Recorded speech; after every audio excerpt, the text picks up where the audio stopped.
So the question that we have is about different titles. How do we use different titles within Buddhism? What do we call people? What is the hierarchy of or our order, our organization, or also robes? Why do people wear different robes? And I think it's all kind of tied together on how we identify people and what we call people. But the simplest thing that I want to cover first is this idea of robes. I think it can be confusing. Why do we wear what we're wearing? Why am I wearing this right now, this red cloth with my shoulder bare? These robes, the kasa, is representative of the robes from the original Sangha. It's the way that the Buddha dressed. It's the way that his disciples dressed, close to 2,600 years ago in northern India. When people went through the process of joining the Sangha, of renouncing their former lives, sometimes people who came from very wealthy families, sometimes people who didn't come from wealthy families, they let go of everything, all of their possessions, and they started to dress in such a way to have really nothing. They used scraps of fabric that they would find that were thrown away, and they would stitch them together, and they would be dyed from whatever natural elements around them, and sometimes just the dirt, and they took on a very earth tone reddish hue.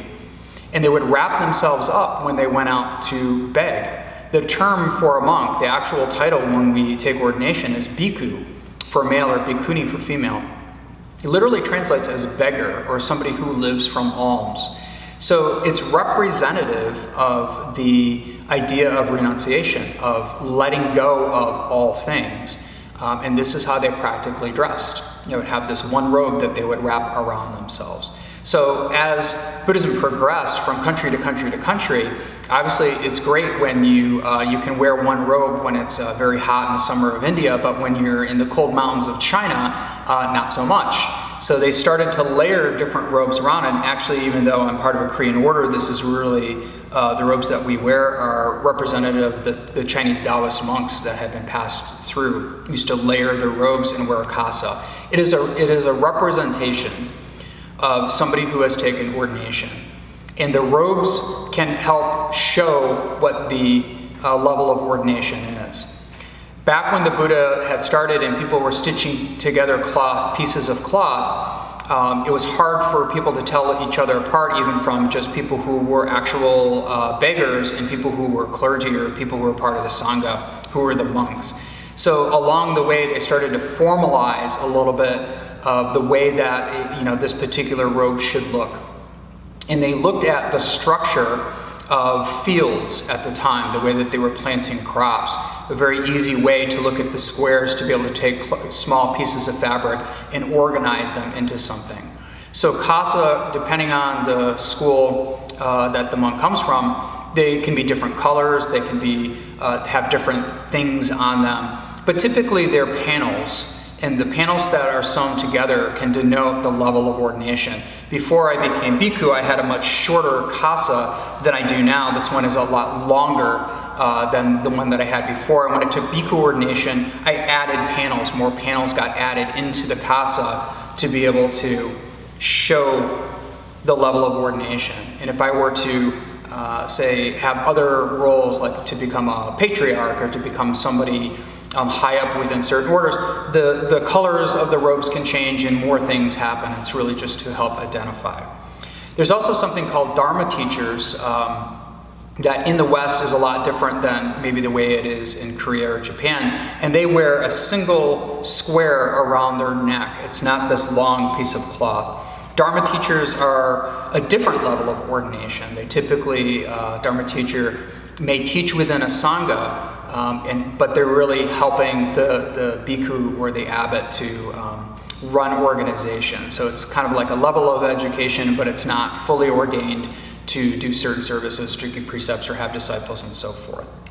So as I'm going through this, the idea of the hierarchy is that typically a teacher takes on a student. That student becomes an acolyte. In Korean it's called hengja. It's a training period. Somebody that is learning about the Dharma, learning about the process. What does it take to live in this role? If they get to a point that they want to become a Dharma teacher or become a monk, they can go through ordination. And a Dharma teacher is typically somebody, again, who is going to be able to maybe give Dharma talks and teach meditation.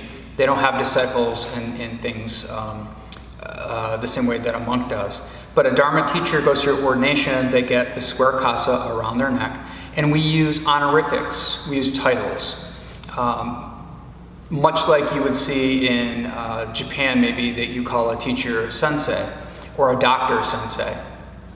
It's an honorific. We think that we don't really have honorifics here in the West, but in some ways we do. When you call somebody Mr. or Mrs., in some ways that's a title or an honorific to the name. So in this case, for a Dharma teacher, we would call a Dharma teacher Bapsanim. It means Dharma teacher, literally. So the Dharma, the person's Dharma name, and then Bapsanim.